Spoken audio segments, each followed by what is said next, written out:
Olá, bem-vindo a mais uma aula de Cubase. Hoje começaremos a falar sobre VST Connections de seu Cubase. Para configurar as entradas e as saídas do seu Cubase, a gente pode definir as conexões VST.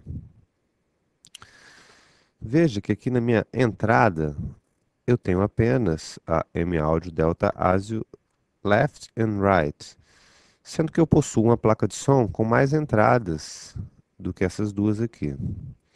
E as minhas duas saídas eu também tenho left and right. Isso está configurado no VST Connections. Apertando F4, você entra aqui em seu VST Connections. Eu tenho aqui Inputs and Outputs, entradas e saídas. Aqui nas minhas entradas, nos meus inputs, eu tenho aqui left and right, M-Audio, and left and right. Eu posso criar mais ou trocar as configurações dessa. Por exemplo, eu vou renomear apenas para a entrada estéreo.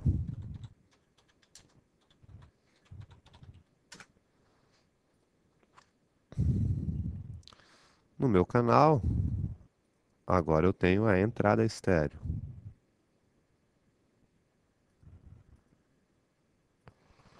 Bom, vamos voltar para o nosso VST Connections. Eu posso criar outras entradas, clicando aqui no Add Bus. Pode ser uma entrada estéreo, ou apenas mono, ou 5.1, com 6 entradas. Vou criar outra entrada estéreo. Vai chamar entrada estéreo 2,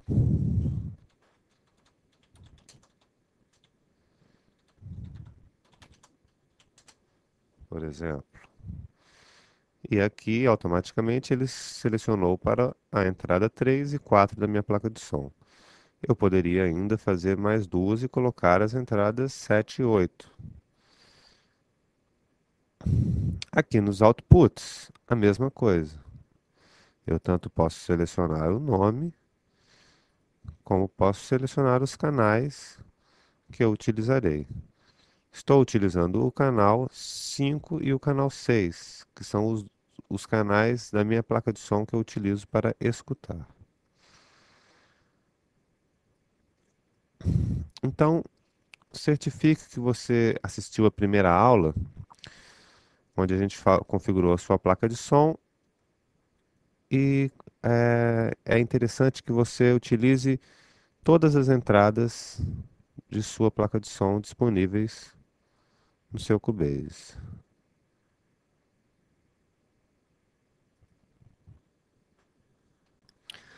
Falaremos agora um pouco sobre os loopings no Cubase. Looping serve para você ouvir repetidamente um trecho de sua música. Eu tenho aqui a minha bateria de bossa nova,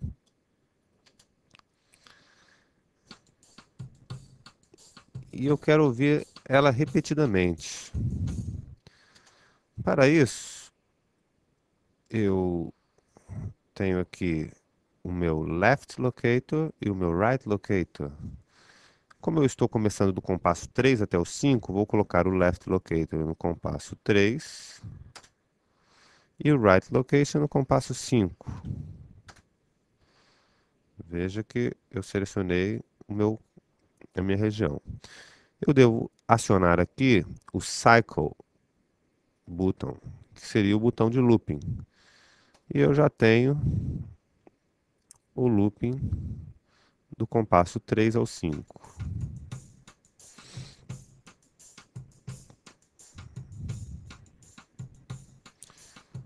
Note que eu apertando aqui no L, eu vou automaticamente para o 3, e eu aqui no R vou automaticamente para o 5. Além de eu poder selecionar manualmente o local onde eu quero o looping, né? Ou arrastando aqui no mouse o left locator e o right locator, eu posso escrever aqui direto no locator position.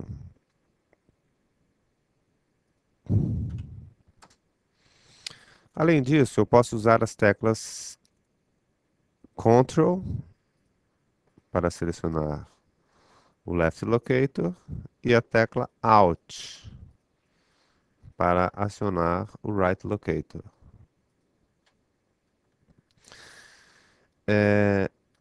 Eu também tenho uma tecla de atalho, que é a tecla P do teclado, que já seleciona automaticamente a minha região, colocando-a em looping.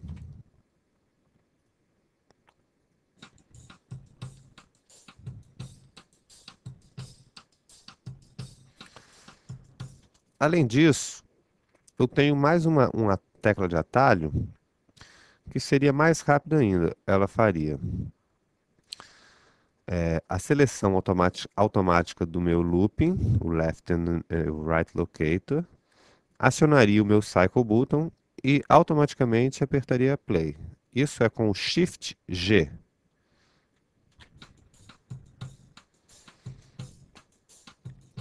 Então, o meu Shift G faz essas três ações automaticamente para mim, sem perder tempo.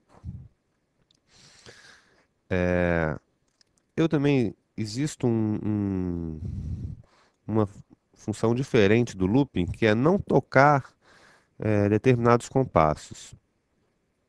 Então, por exemplo, digamos que essa minha bateria, eu não queria escutar o compasso 3 até o 5. Eu quero que o Cubase venha tocando e pule aqueles compassos para eu poder deletá-los futuramente. Então, eu tenho que colocar o right locator antes do left locator, invertendo suas posições. O que o Cubase vai fazer? Vai tocar do compasso 1, 2 e irá automaticamente para o 5, 6.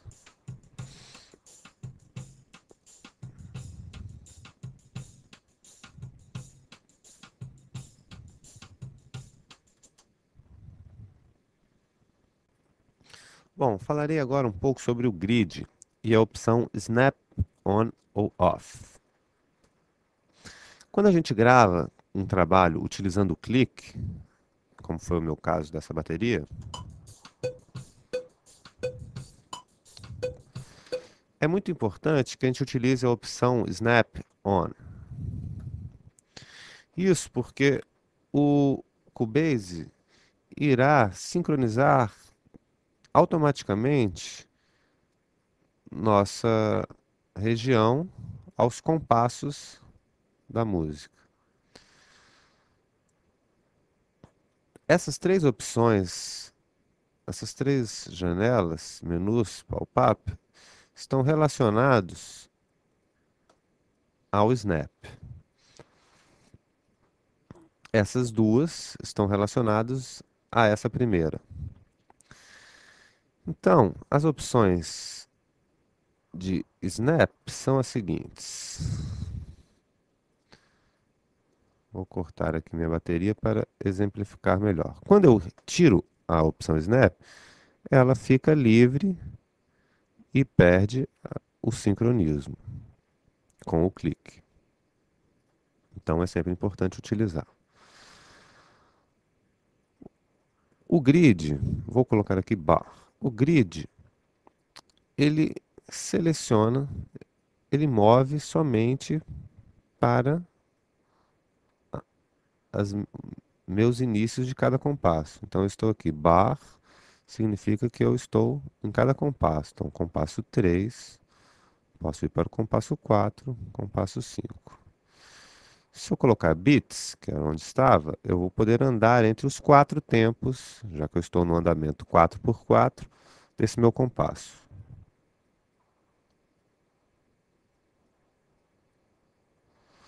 E o user quantize, eu seleciono aqui se eu quero andar de compasso a compasso, se eu quero utilizar metade de um compasso, se eu quero um quarto do compasso e assim por diante. Um 16avos do compasso, que alteras e tudo mais. Vou colocar aqui compasso. Já aqui no grid relativo, significa que quando eu mover algo que esteja fora do início do grid, ele vai manter esta relação em cada compasso. Se eu não tivesse com essa opção grid relativo, tivesse apenas com o grid, ele tiraria deste sync, que na verdade está fora do sync, ele tiraria e acionaria, colocaria a parte da esquerda dele grudado num compasso. Então, eu utilizo a opção grid relative quando eu quero manter uma relação que esteja fora do início do compasso. Events, ele vai, ele não vai grudar em nada, né, no grid, vai grudar apenas nas regiões que eu estiver trabalhando. Então eu tenho aqui esse pedaço da bateria, ele gruda aqui e eu tenho aqui, em mais lugar algum.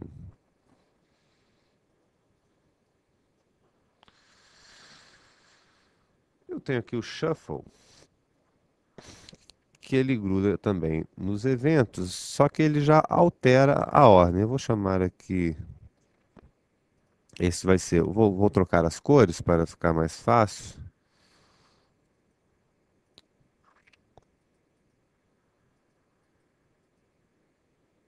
da gente trabalhar.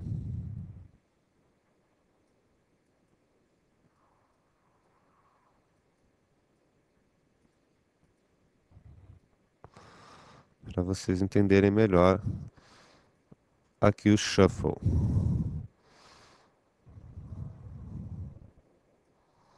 O shuffle, ele simplesmente inverte a ordem. Então, se eu pegar esse laranja e colocar aqui antes do verde, o verde vai para depois do laranja. O laranja claro antes do laranja.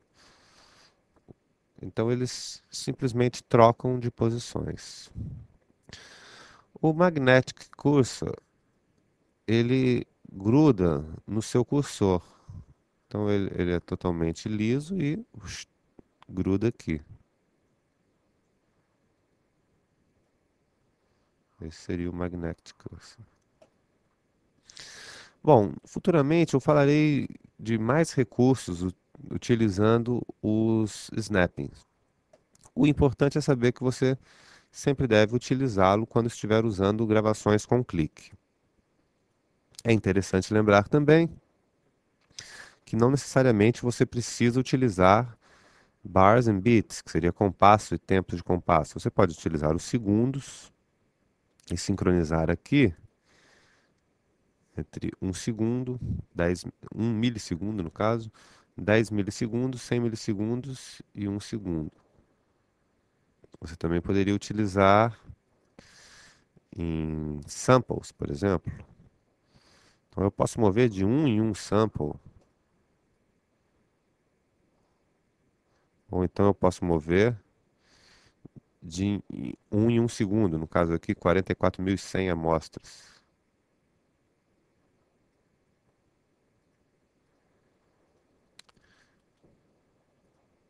Bom, então o snapping é fácil de entender e fácil de utilizar. Bom, falamos então um pouco sobre o VST Connection, um pouco sobre o looping e um pouco sobre o snapping. Continuaremos um pouco mais tarde. Obrigado e até a